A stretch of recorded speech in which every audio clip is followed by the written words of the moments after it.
তুই কি করছিস? হ্যাঁ হ্যাঁ দেখো গাড়ি উঠে তোমাকে বকা দিচ্ছে, গাড়ির মধ্যে উঠে পড়েছে। তুই বকা দিচ্ছিস ঠাম্মাকে? হ্যাঁ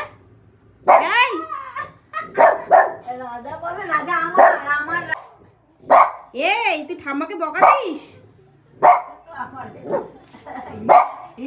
হ্যাঁ ও কারণ বাবা ও খুব হিংসুটে। তুই বকা দিচ্ছিস ঠাম্মাকে? চল ঘরে চল। গাড়ির উপরে উঠে উনি বকা দিচ্ছে। আর ওকে কে? আমি যদি রূপের কাছে যাই না, রূপ বলে ঠাকুমা বাচ্চাকে ও বাবা আমি এইখানে বললে ওই জায়গায় বসে থাকবে, জায়গা আটকায় বসে থাকবে। বদমাশ জায়গা আটকায় আবার ওখানে গিয়ে বকা দিচ্ছিস?